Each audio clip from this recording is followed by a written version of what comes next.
didn't quite hear that.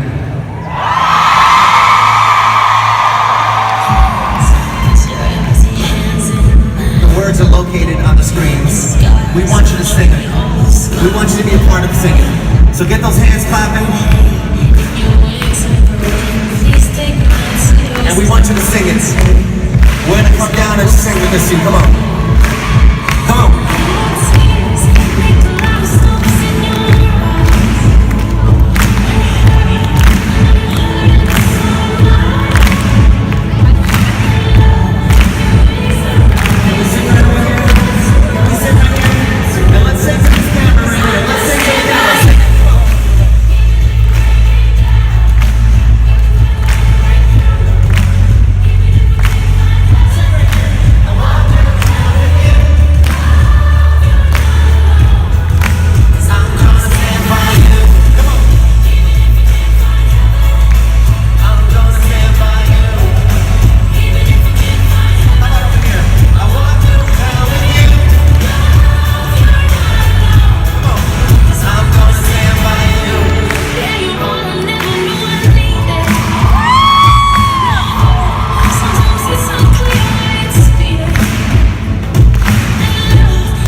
We started getting bowls the day after we asked for them. And here are some of the ones that have been sent to us. Aren't they beautiful? Thank you to everyone who's donated already. Participants of the Haven Retreat will use these on their first day. They will break them, and then they will mend them with golden lacquer as we teach them a Japanese art form called kintsugi. Kintsugi is the perfect metaphor for finding beauty in brokenness. So many of our participants feel broken when they attend the retreat, but by the time they leave, they have a new sense of hope.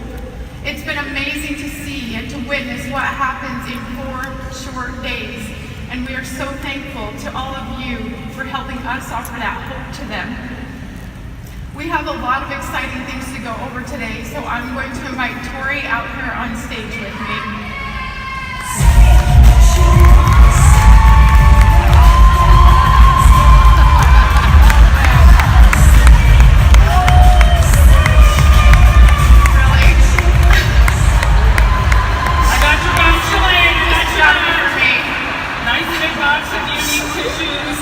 Shelaine, we all got you back. Shelaine has taught us all that crying is good for the soul, huh? Yeah, very cleansing, you know? Thank you for these. Everyone has been patiently awaiting for the August kudos to arrive. It is here. 3 exclusive colors, ladies.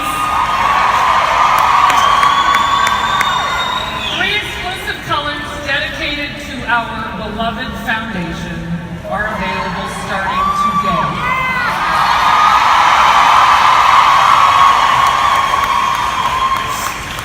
The first is a splurge cream shadow in Cherished. Cherished. It's a beautiful metallic copper that is a symbol of strength and a reminder that all women deserve to be cherished.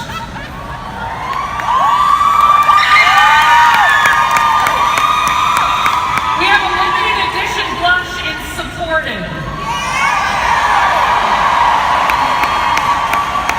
You better get close up in on this face right now, because she's wearing all of it. It serves as a reminder of the beautiful sisterhood.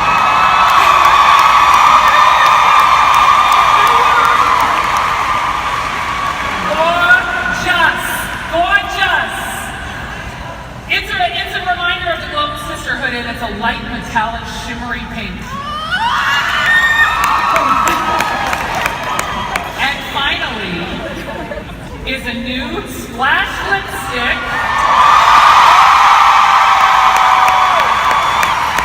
in the shade Secure. This is the rose gold metallic tone.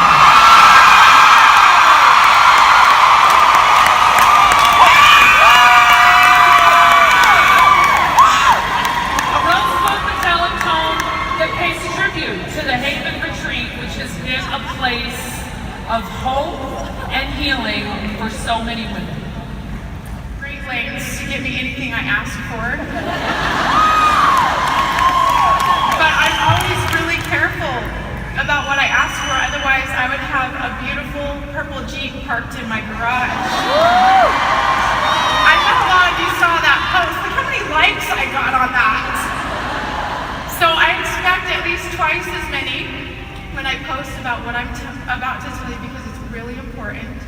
I asked Derek for something really big, and he told me that he would find a way to make it happen.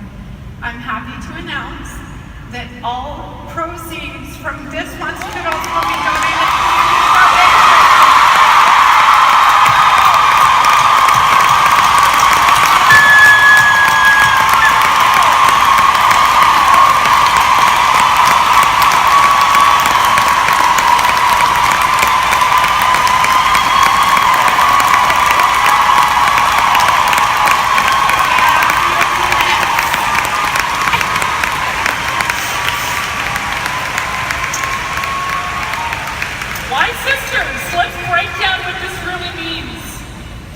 If we sell out of this month's kudos, we will fund nearly 1,000 women to attend the retreat.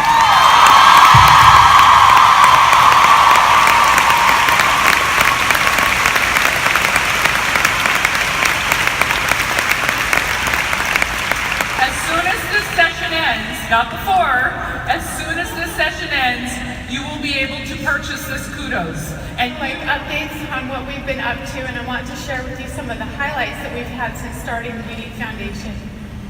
Just this past June, we celebrated the 2nd anniversary of our first Haven retreat. We've hosted over 1,200 women at 65 retreats. And I have a visual aid for you so you can see what 1,200 women look like. We're gonna have some staff out here. I don't know if they're out there and ready, but the first 10 rows all the way across, if you can stand up. Okay, the staff's coming up to tell you where you ought to be. This is approximately how many women we have hosted at the retreat.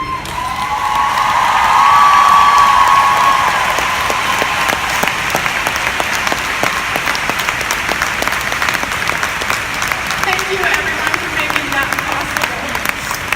You can sit down, thank you. Isn't that amazing to see? That's a lot of women. And while those numbers are certainly something to be celebrated, I want you to understand that it's not just about the numbers. It's about the impact the retreat is having on the lives of individual women. We've got a short video for you to watch about 3 of those 1,200 women. And that's only 3 of over 1,200 that have all had their own experience. As members of the Younique Foundation staff, we want to help them continue in their journey. In fact, just this past June, we started a post-retreat program for helping recent participants from the comfort of their own home. It's still in the pilot phase, but once we work out the details, it will be available to all past participants.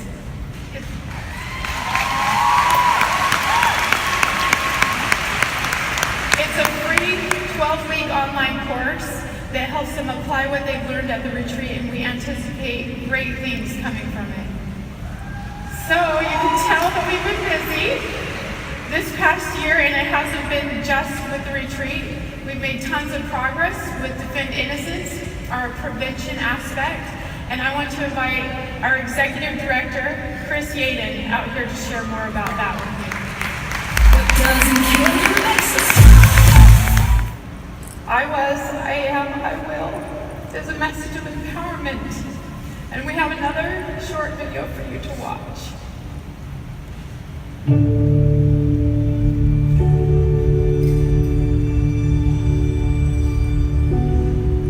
I was without a voice for myself. I was broken, lost, and ashamed. I was in the dark about how big of an issue sexual abuse was. I was a hurt, angry, insecure girl who felt worthless. I wasn't aware of how common childhood sexual abuse is. I was a woman who erased herself.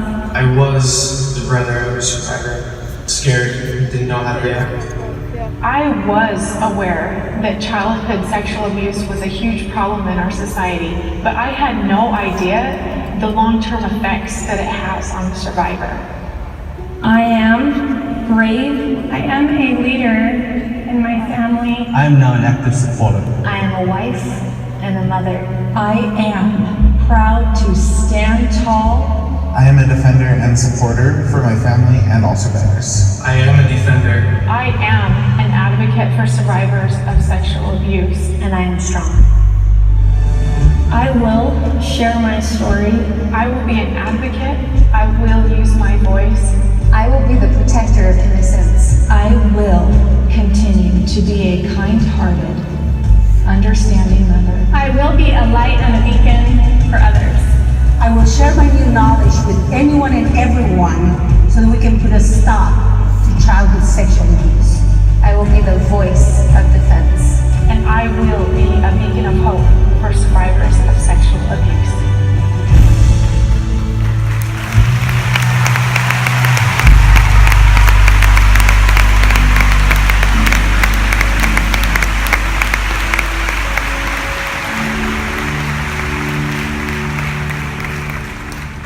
Each member of the Younique Foundation staff could work 80 hours a week, and our effort will remain as a drop in the bucket compared to the flood that all of you can create.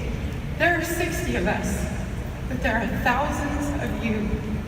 Think of the impact all of us could have individually in one-on-one conversations. Think of the impact we can have when we are united, speaking up and speaking together. It's bigger than we can possibly comprehend, but try to imagine the magnitude of that impact as each of us as individuals, just those of us participating today, went out and shared a message of hope and healing for survivors in our own communities. Let me show you what that might look like. I am going to need some help from all of you. I'm first going to ask Haley and Maya to come up on the stage with me. Haley's got a loud voice and I need it.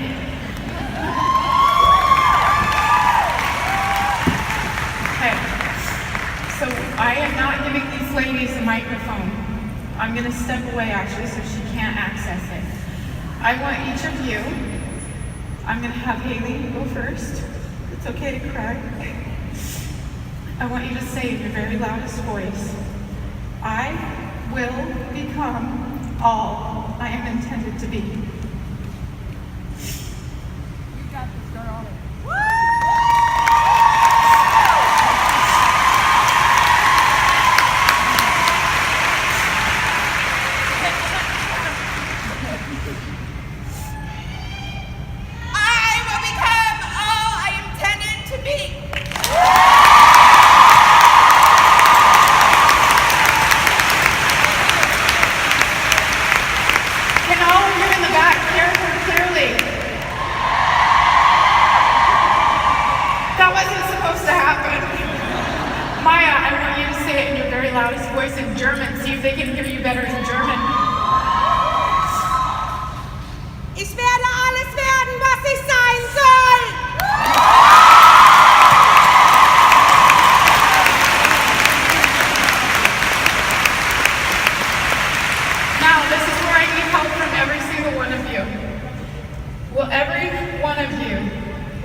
The more voices we have, the louder we get.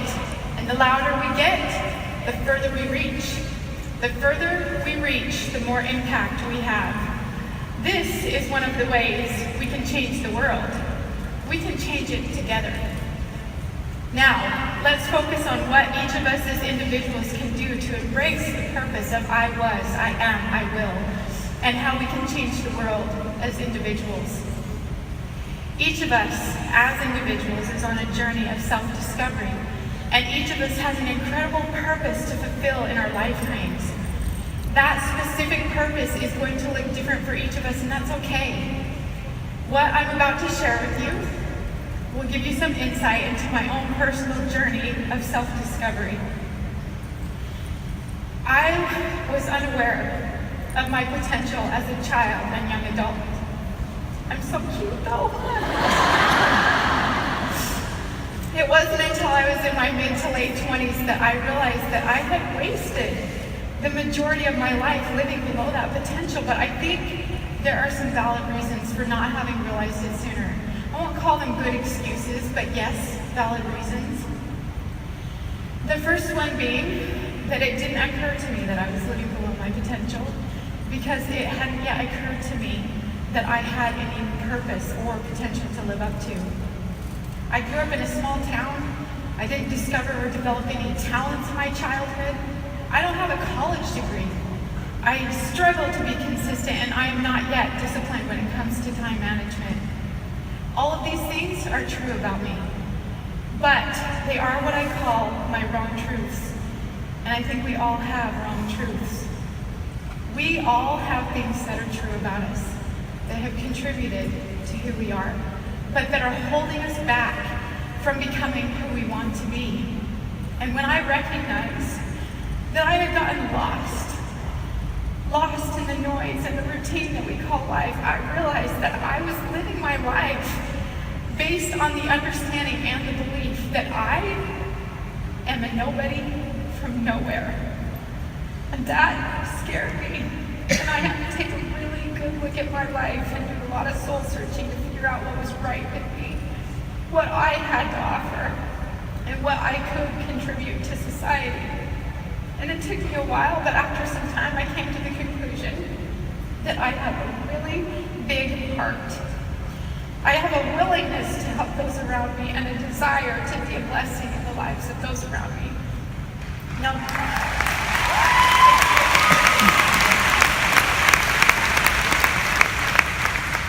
these are things that might not look very impressive on a resume, but I feel like they are the gifts given to me intentionally because they are exactly what I need to live my life with purpose. But looking back on my life, I can see that I had opportunities to do more good than I actually did, to make a bigger difference than I actually made. I didn't embrace those opportunities. I overcomplicated them. Probably because I did not understand that I was limiting my own vision on how simple it is to make a difference in someone else's life. And I'm not talking about huge things, I'm talking about small things like smiling at someone, simple things like writing a note of appreciation to someone who had impacted my life, intentional things like paying a sincere compliment when I saw an opportunity to pay it. I guess I didn't take advantage of those opportunities because I was just comfortable in my comfort zone. But little did I realize at the time that it was fear keeping me inside that comfort zone, not comfort. I was afraid of being rejected. I was afraid of what people would think of or say about me. I was stuck in this mentality that somehow my ability to achieve any form of success was inhibited by and dependent upon how others might react to me. So I allowed my own insecurities to get in the way of doing good. I talked myself out of doing good because I had this perception that doing that would make me vulnerable. And maybe at times it would have made me vulnerable, but I dismissed opportunities before I even considered them. I didn't weigh the risk against the reward. I saw a risk and I was unwilling to take it. I was limiting my own capacity for becoming all I can become, and I was holding myself back from becoming who I want to be. And I don't think it even occurred to me at the time that I was doing that. I was so busy seeing the barricades that I failed to notice the pathways.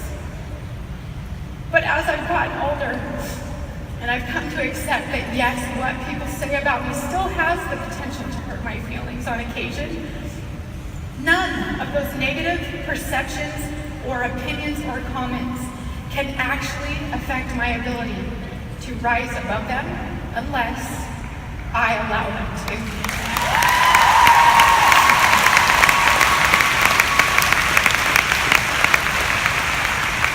I'm standing before you today because I asked myself a simple question, and my perspective about my life changed. For me, it didn't happen in one big aha moment.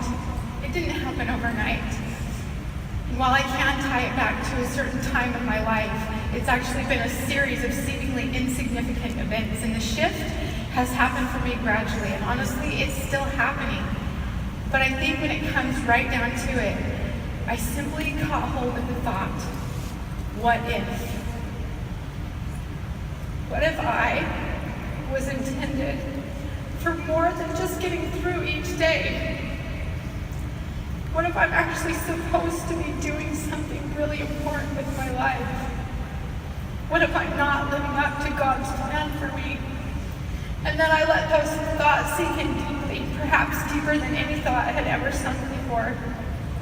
And it was as if those thoughts sunk so deeply into my soul that they landed on this reservoir of potential that I didn't even know was there.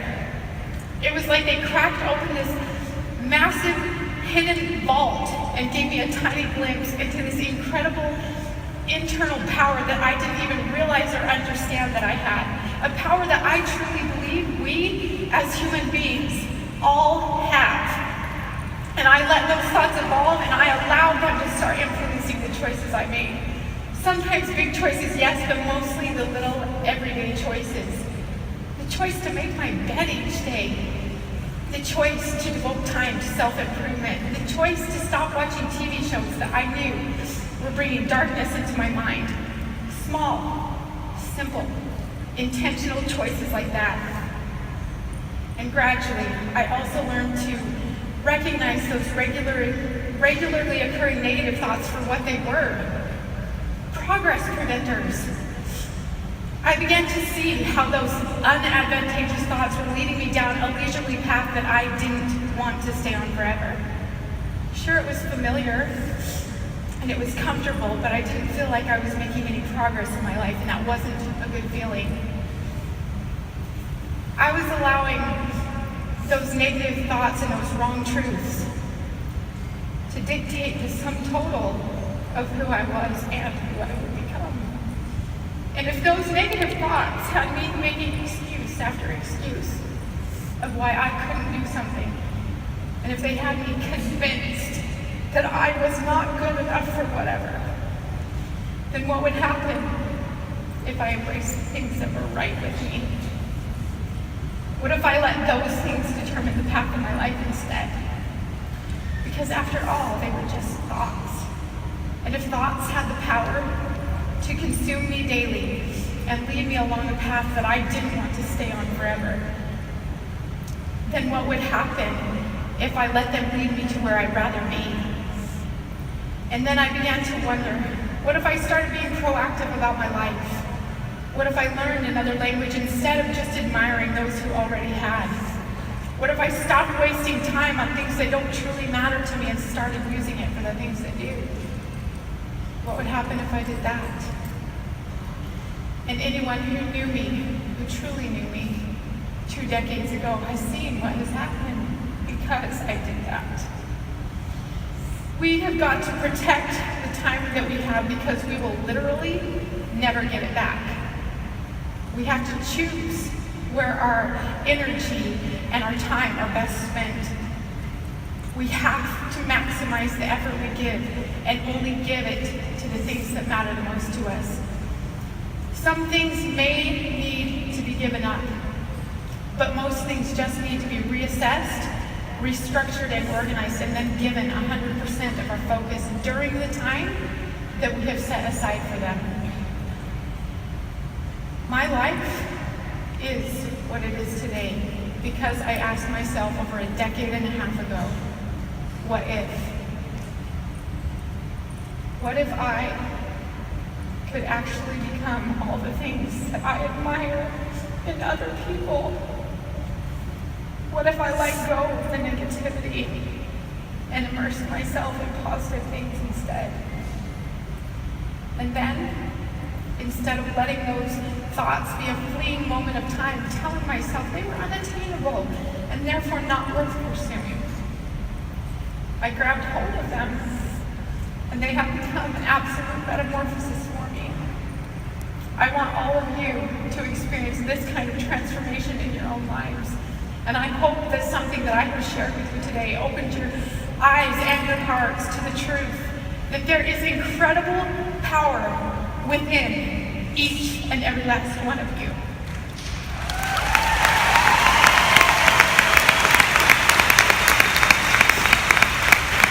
We don't need to look to the world to find out who we are intended to be, because that amazing version of ourselves that we hope to someday become has been right here inside of us all along, just waiting to be discovered.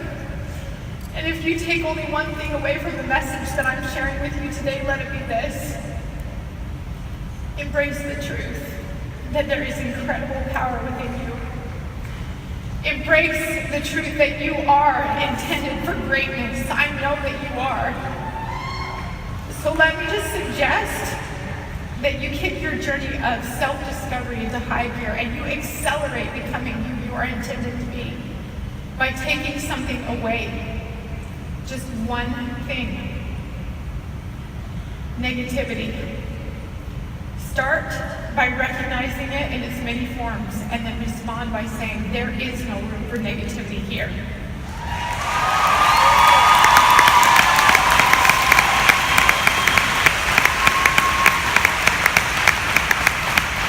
When we remove the negativity from our lives, we make room for the goodness that life has to offer us. We open our hearts to discovering our individual purpose, and we uncover the incredible goodness that is within us. We allow ourselves to truly become who we are intended to be. And this is one of the ways we can change the world individually. We can change it individually by improving ourselves and change it one precious soul at a time.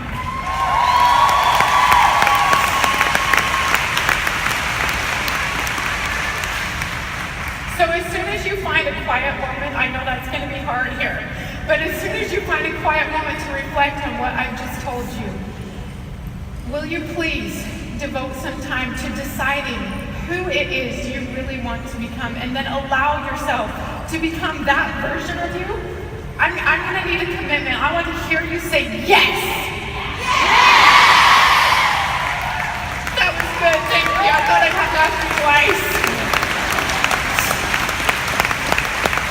So to summarize my I was, I am, I will statement, I was living below my potential. I am a glorious work in progress, and I will become all I'm intended to be.